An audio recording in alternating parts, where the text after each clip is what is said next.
Oh my god, it's been so long since the last episode of the shows I watched the kid series, but finally, I get to talk about the Nick Jr. shows I watched as a kid. But first, be sure to like and subscribe, turn post and straw poll, check out my DeviantArt and my Twitter, which are the links are in the description, and please share this with your friends so I can get to 1,000 subscribers. Alright, let's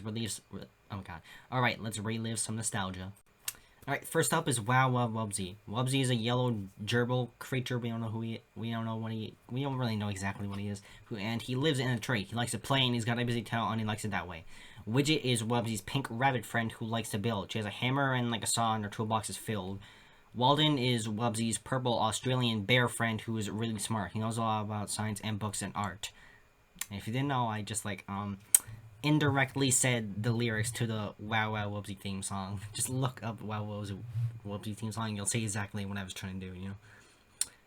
Okay, the show had some kind of like a round art style, meaning like all like the square rectangle shapes in the show would just have like round corners instead of just sharp corners.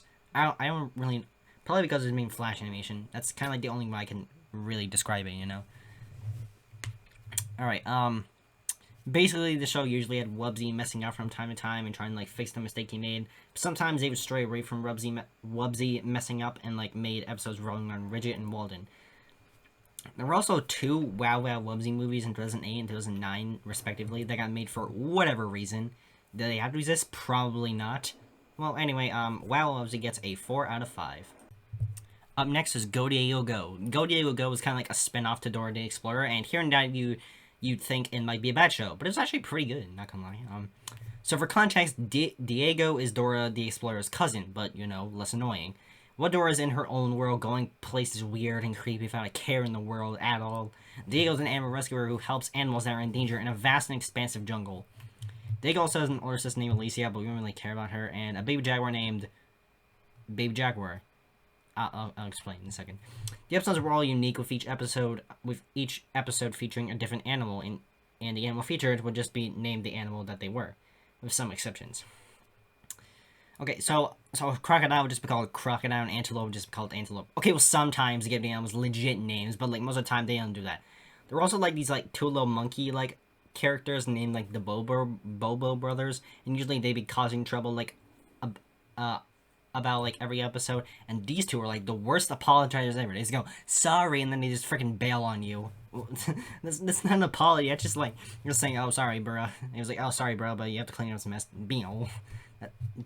Those two suck. You know, I hated them whenever I watched the show. Like, yeah, rewatching some of the episodes for like this video, I just hate them even more. They're just so annoying, but they're also pretty funny. You know, like just saying sorry and then just bail on you. It's actually kind of funny. Not gonna lie.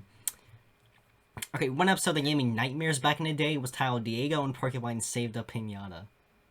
Let me explain. Basically, this porcupine was having a birthday party, but the Bull brothers tie some balloons to the pinata and send it floating away. And then just say, sorry, and then they bail. Yeah, you know, they always do. To add insult to injury, there's also a storm cloud on its way to rain on the party. And the storm cloud was the reason I was scared of that episode. I don't know why, but just his face and his voice just terrified me back in the day for whatever reason.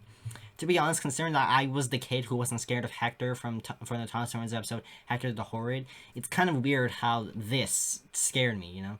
Rewatching the episode for this video, the rain cloud is not really as terrifying as I remember.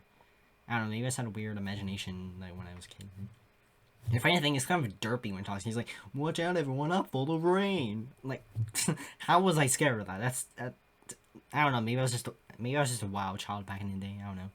Just like Dora the Explorer, there were also some talking items that Diego had. Diego had like a talking camera named Click and an orange backpack named Rescue Pack that can literally transform into anything. Like you need a hang glider, you can do that. You need like a pen and paper. There you go. You need like a wall for the front of your TP. Right there. Yeah. What else?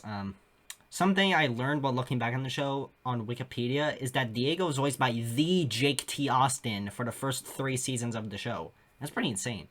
Okay, I think I'm done talking about this show. This is like insane, you know. The show is insane. It's so lit. I love it.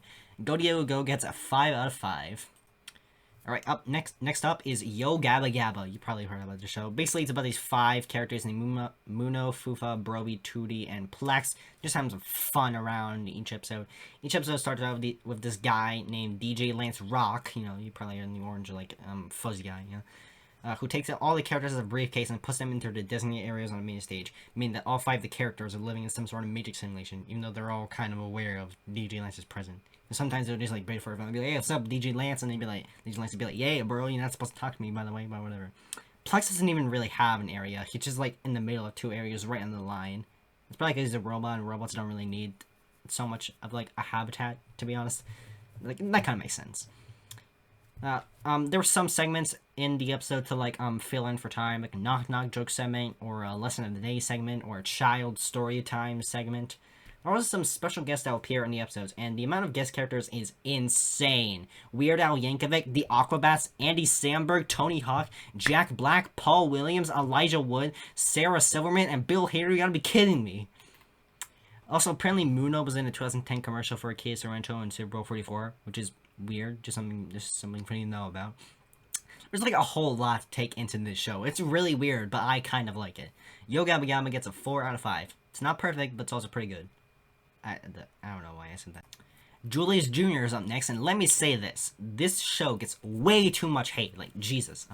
Every time I see people doing Nick Jr. show trailers, they always put Julius Jr. in the low tiers. Not like at the very bottom of the low tiers, but just like enough for them to consider that a bad show. And that confuses me. To me, it's not a bad show at all. Julius Jr. is a show about a young ape named Julius Jr. who turned a cardboard box into a playhouse. And it's like some sort of like TARDIS from Doctor Who, where like it's ginormous on the inside, but like really small on the outside. Each of the characters is kind of unique in their own way. Julius is like a monkey that doesn't like bananas, ironically. Sherry is a light blue raccoon that likes fashion and baking instead of dark stuff and stealing because she's a raccoon. Clancy is a giraffe who's actually really short. That's probably the most ironic. Worry Bear is a bear that worries a lot because, you know, bears are supposed to be brave and like tough and like growling stuff. And Pang is kind of normal because like she's a soft-spoken panda bear. So really, her personality isn't like ironic to like what her real life animal is based off of. So yeah, she's kind of like the normal one. Just like Imagination Movers, well, not really because this one's animated. There were also a bunch of rooms that are unique in the show, but the difference is that each room is kind of like an entirely different location. First, there's like Ice Alaska, which is just like an Alaskan like country, Botswana, which is just Botswana country, and Caledonia, which is just a location with a bunch of castles. Pretty self-explanatory. Julius Jr. is an extremely overhated show, and I gave it a 4 out of 5. Alright, we got some time before this video goes over 15 minutes, but sadly, it's going to be the last show until Monday that I'll be talking about for Nick Jr. shows with a kid. The last show for today until Monday is The Wonder Pets. Now, you've obviously heard of this show. The Wonder Pets was a show about 3 classroom pets who get a call from an animal in need of help every episode. So they fly in their flying vehicle called a flyboat to rescue them. That's literally it. The 3 Wonder Pets are named Linny, who's a guinea pig and the leader of the group, Ming Ming, who's a duckling with a lisp, and Tuck, who's a turtle. There's not a whole lot to say about him. There was also this rabbit named Ollie who would try to join the Wonder Pets from time to time, but they really don't let him. I don't know why. Most of the dialogue is told through operetta, meaning that the show is some sort of a musical, I believe. I remember there being some amazing Wonder Pets games on the Nick Jr. website, but they're all kind of gone now. I don't know what happened to them. Nick Jr. is going like through a weird like emo phase nowadays, like getting rid of like every trace of their old show on the website. Why would they do that? Now everything's just about like Bubble Guppies and like Paw Patrol. That's literally all they talk about nowadays. But there was this one game where like it was kind of like an interactive adventure, but every option you make had like the same result either way. It's kind of like it doesn't really matter which option you pick because in the end it's just going to be the same result. Which one? Like when the choice to like draw or not to draw, like when you pick not to draw, it's still going to make you draw regardless. Alright, anyway, The Wonder Pets is a great Nick Jr. show. I really recommend it, and it gets a 4 out of 5. Alright, we're done. Next episode is going to be about the ever-popular show called The Backyardigans, but it's not as popular in the way you think. Alright, so turn on notifications for that. Be sure to like and subscribe, and check out my straw poll. Check out my DeviantArt and my Twitter in the description, and please share this video with friends so I can get to 1,000 subscribers. I will see you guys next time. Alright.